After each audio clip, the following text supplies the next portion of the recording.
Сәлеметсіздер ме оқушылар? Бүгінгі сабақты өткізетін Ақтөбе қаласы номер 35 орта мектебінің қазақ тілі мен әдебиеті пәнінің мұғалімі Төренова Самал Алпысбайқызы.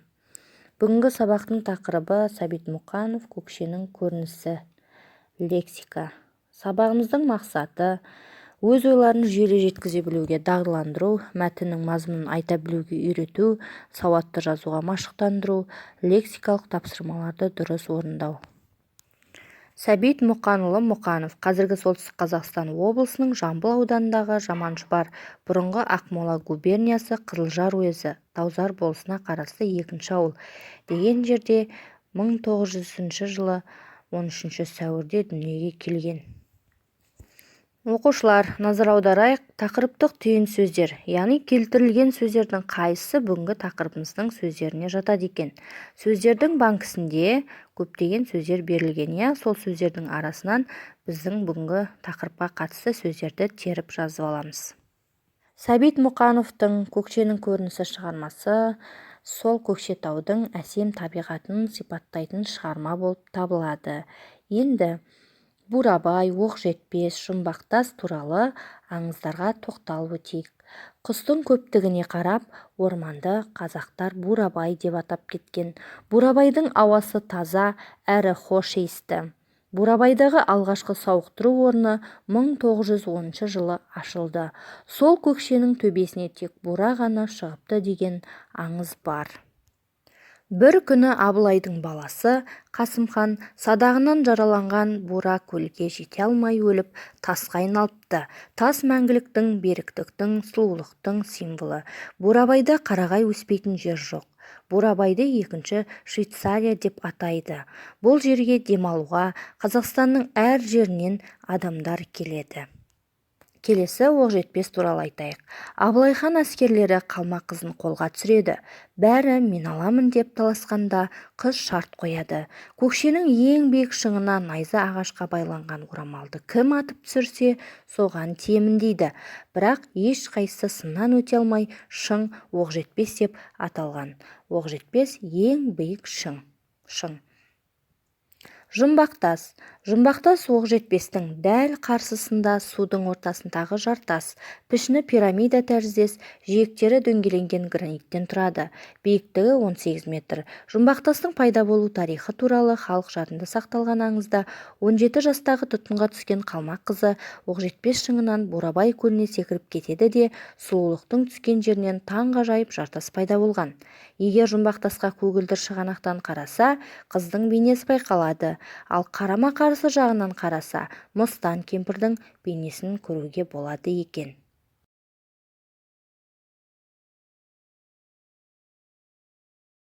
Жарайсыңдар оқушылар. Енді Рамазан Стамғазиевті бәріміз білеміз, Сол Рамазан Стамғазиевтің орындауында Кербез көкше әнін бәріміз тыңдайық.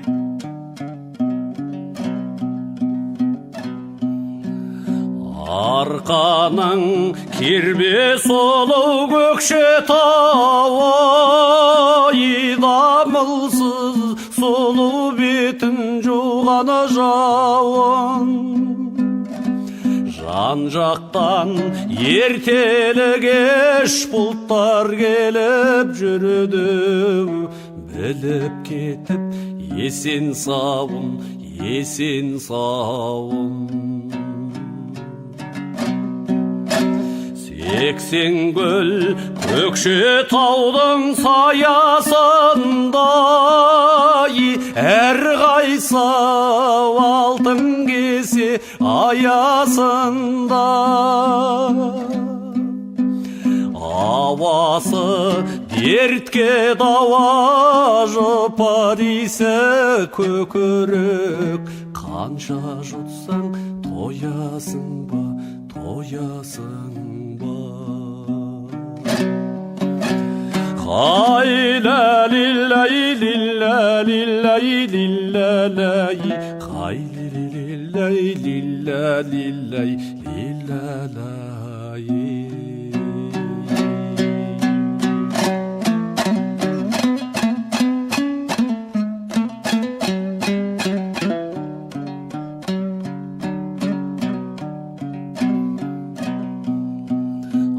Арғалған көкше бойлап қарағайым, қасында көкжиекті аппақ қайың.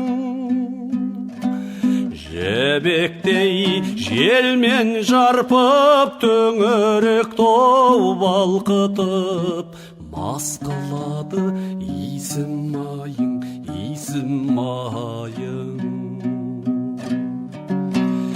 Көкпімбек құз басынан мұнар кетпес, басына атсаң дағау оғың жетпес. Бір жұтсаң көкше таудың жұпарынан өлгенше, көкірегіңден қомар кетпес, қомар кетпес. Хай лиләлиләй, лиләлиләй, лиләләй, хай лиләлиләй, лиләлиләй, лиләләй.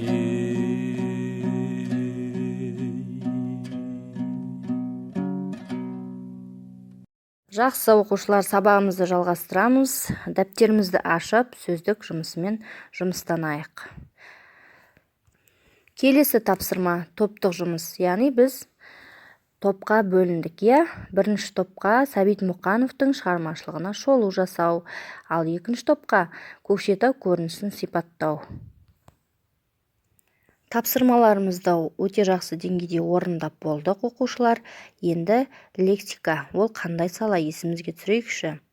Лексика сөз және оның мағынасын зерттейтін ғылым саласы болып табылады. Сөздің лексикалық мағыналары, қолдану аясы шектеулі сөздер топтары және де қанатты сөздерден тұрады екен. Енді біздер диалект сөздерді Қазақстан картасына орналастырамыз. Қайталау оқу анасы демекші, әр облыстың диалект сөздерін дәптерімізге теріп жазамыз және оның тіл айырмашылықтарын ажырататын боламыз. Келесі тапсырманы орындайық. Бірінші топқа туған жер туралы мақал-мәтел айту, ал екінші топқа мәтін мазмұнынан синоним сөздерді табамыз. Яғни, қай мәтін мазмұнынан? Көкшенің көрінісі әңгімесінің мазмұнынан синоним сөздерді табу керексіздер. Енді оқушылар, біз бүгін сабақ барысында оқыған негізгі сөздер келтірілген. Мына жерде жадыны дамытуға арналған ойын. Олардың ретін жаттау үшін сендерде 2 минут уақыт бар. Табиғаты сұлу, орманды тоғайлы, көкшенің көрінісі, жеке батыр, жұмбақтас, оқ жетпес. Осы сөздерді жадымызға сақтап рет-ретімен айтайық. Жарайсыңдар оқушылар, бүгінгі сабағымызды қорытындылай келе, сонымен көкшенің көрінісін біз қалай сипаттаймыз? Ауасы таза, табиғаты сұлу, көлдері шипалы, орманды тоғайлы, әсем табиғат, бурабай, оқ жетпес, жұмбақтас. Яғни көкшенің көрінісі біздің Қазақстандағы ең табиғаты әсем аймақ болып табылады. Жақсы оқушылар, бүгін сабағымызды аяқтадық. Енді бүгінгі сабақтан сіздер қандай әсер алдыңыздар? Көңіл күйлеріңіз қалай? Алдарыңызда берілген смайликтер тұр. Сол смайликтерді қолымызбен көтере қояйық. Жақсы, барлықтарыңызға сабақ өте қатты ұнаған екен. Сабаққа белсенді қатысқан оқушыларға өте жақсы деңгейде баға береміз. Назарларыңызға рахмет. Сабақ аяқталды. Сау болыңыздар.